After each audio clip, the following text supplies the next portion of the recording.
tidak ada hukuman bagi pelakor karena tidak ada diatur di dalam aturan hukum yang ada atau di dalam aturan hukum positif kita tentang pelakor. Nah, artinya pelakor tidak dapat dihukum. Pelakor bebas melakukan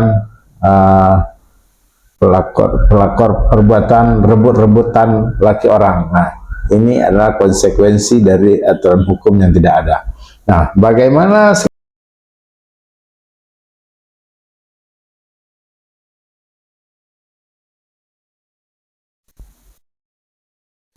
Assalamualaikum warahmatullahi wabarakatuh. Alhamdulillah, bersyukur kita hadir Allah Subhanahu wa Ta'ala atas segala nikmat yang tentunya sudah kita nikmati sepanjang hidup selama ini, dan doa saya selalu untuk teman-teman dan sobat-sobat sekalian dimanapun Anda berada. Semoga sobat-sobat sekalian selalu berada dalam lindungan Allah dan selalu diberi keberkahan dari karunia Allah Subhanahu wa Ta'ala. Tak lupa juga salam kita kirimkan kepada junjungan alam Nabi besar Muhammad sallallahu alaihi wasallam dengan mengucapkan Allahumma shalli ala sayyidina Muhammad wa ala ali sayyidina Muhammad. Mudah-mudahan Allah izinkan kelak di yaumil mahsyar beliau untuk memberikan syafaat kepada kita semua sehingga kita termasuk kepada golongan orang-orang yang memperoleh pertolongan dari Allah dan Rasulnya. Sobat-sobat sekalian, kembali kita bertemu dalam channel Gusri PD27 atau Gusri Putra Dodi, di mana channel ini saya dedikasikan, saya khususkan untuk memberikan suatu edukasi pendidikan hukum kepada sobat-sobat sekalian, dan mudah-mudahan apa yang saya sampaikan ini bisa memberikan suatu pencerahan tentang keilmuan hukum dan juga bisa menjadi inspirasi bagi sobat-sobat sekalian yang mau berbagi tentang ilmu pengetahuan. Sobat-sobat sekalian, tentu sudah tidak asing lagi bagi netizen di Indonesia khususnya bahwa ada istilah yang disebut dengan istilah pelakor, atau jika di akronim ini dilengkapi banyak yang mengartikan dengan istilah perebut laki orang atau pelakor ini. Nah, pelakor ini untuk diketahui oleh netizen sekalian bahwa tidak ada aturan hukum yang mengatur tentang pelakor ini. Nah, ketika di dalam hukum pidana tidak ada suatu aturan hukum yang mengatur, maka orang itu tidak bisa dipidana. Nah, ini adalah konsekuensinya. Nah, bagaimana dengan pelakor ini sendiri? Nah, kalau kita menggunakan istilah pelakor, maka tidak ada hukuman bagi pelakor karena tidak ada diatur di dalam aturan hukum yang ada atau di dalam aturan hukum positif kita tentang pelakor. Nah, artinya pelakor tidak dapat dihukum. Pelakor bebas melakukan pelakor perbuatan rebut-rebutan laki orang. Nah, ini adalah konsekuensi dari aturan hukum yang tidak ada.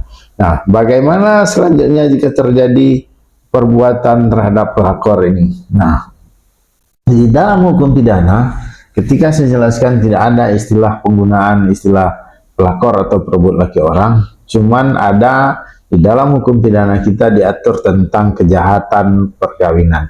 Nah, apa saja kejahatan perkawinan ini? Salah satunya bentuknya adalah tentang perbuatan perebutan laki orang ini, tetapi bukan disebut dengan istilah pelakor. Nah, perbuatan ini diatur di dalam kejahatan perkawinan. Kejahatan perkawinan yang mengatur tentang perbuatan atau tindak pidana ini disebut dengan overspell atau istilahnya digunakan perzinahan. Nah, karena kita mengacu kepada KUHP yang masih sampai saat ini berlaku dari warisan zaman penjajahan Hindia Belanda, karena KUHP yang baru atau Undang-Undang Nomor 1 Tahun 2023 baru akan diberlakukan per Januari tahun 2026 nantinya.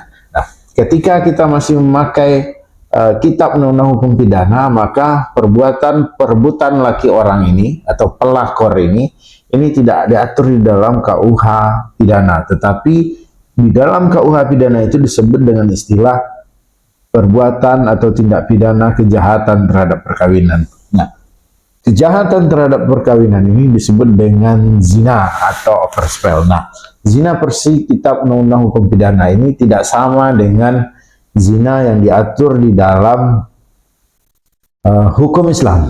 Nah, kalau hukum Islam, suatu perbuatan yang dilakukan tanpa suatu ikatan perkawinan, maka hal ini disebut dengan perbuatan zina. Nah, di dalam pasal 277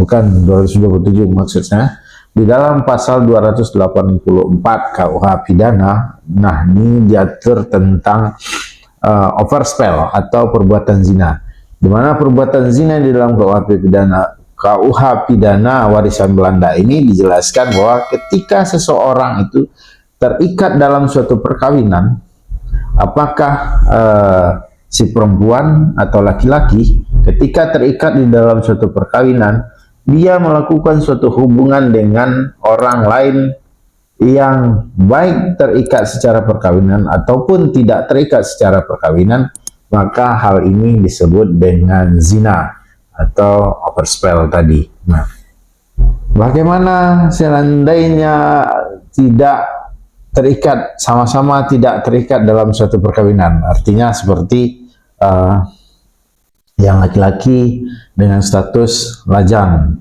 yang perempuan juga dengan status lajang. Artinya masing-masing tidak terikat dalam suatu perkawinan yang sah secara hukum. Nah, konsekuensi dari perbuatan ini dia tidak dapat dikatakan sebagai perbuatan zina.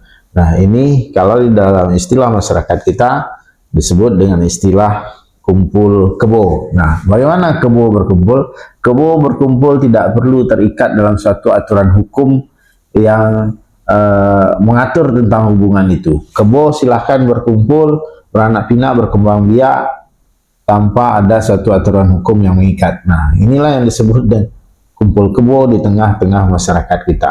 Tetapi di dalam hukum atau di dalam KUH Pidana, ini bukanlah suatu perbuatan jahat dan ini bukan suatu kejahatan terhadap perkawinan. Nah, seperti yang saya jelaskan tadi bahwa kejahatan terhadap perkawinan adalah perbuatan zina yang dilakukan oleh seseorang yang terikat di dalam suatu perkawinan. Apakah yang terikat itu perempuan atau laki-laki, sama-sama terikat dalam suatu perkawinan, atau salah satu pihaknya.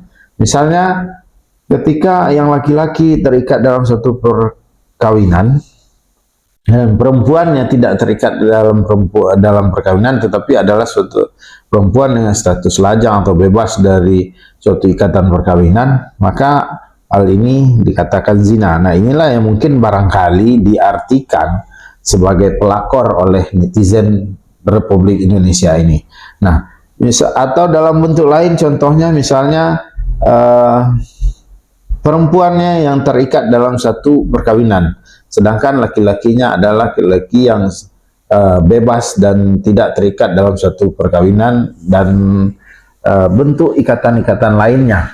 Nah, maka hal ini juga dikatakan sebagai suatu kejahatan terhadap perkawinan. Nah, kejahatan terhadap perkawinan ini dapat diancam dengan kurungan pidana penjara atau dihukum mempunyai mempunyai ancaman hukuman pidana yang berujung kepada penjara, tetapi tidak dalam ancaman pidana yang lama yang bertahun-tahun. Nah, artinya walaupun pidana ini terkesan ringan, tetapi ini tetaplah menjadi suatu kejahatan dalam perkawinan.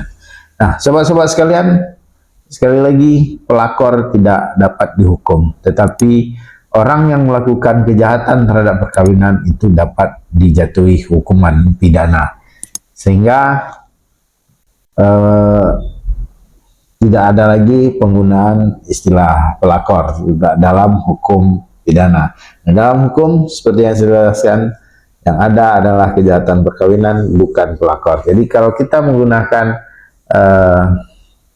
istilah pelakor, maka orang ini tidak bisa dihukum. Tetapi ketika kita menggunakan sebagai pelaku kejahatan perkawinan, maka orang ini dihukum. Mudah-mudahan yang saya sampaikan ini ada manfaatnya untuk sobat-sobat saya sekalian dimanapun Anda berada, sehingga bisa mengidentifikasi perbuatan yang ada di sekitar Anda, apakah itu kejahatan perkawinan atau bukan. Banyak salah mungkin dalam penyampaian saya. Kalau menurut pengamatan sobat-sobat sekalian ada yang tidak pas, silahkan dikomentari juga boleh. Silahkan dibandingkan dengan apa yang disampaikan oleh para praktisi hukum lainnya juga silahkan. Dan jika sobat-sobat sekalian mempunyai suatu pertanyaan terhadap permasalahan hukum yang ada di sekitar sobat-sobat sekalian, silahkan disampaikan di dalam kolom komentar dalam video ini. Nanti saya akan memilih video yang untuk dibahas atau permasalahan yang akan saya bahas dalam video-video selanjutnya, tentang hukum pidana kah, atau dalam hukum perkawinan, atau dalam bentuk permasalahan hukum lainnya. Silahkan diajukan pertanyaannya melalui kolom komentar, nanti saya akan pilih, saya bahas. Tentunya ada syarat ketentuan yang harus sobat-sobat penuhi. Salah satunya misalnya sobat mesti membagikan video-video yang tentang permasalahan ini melalui akun-akun media sosial yang sobat-sobat miliki. Lebih dan kurang mohon maaf. Wabillahi taufiq wal hidayah. Assalamualaikum warahmatullahi wabarakatuh.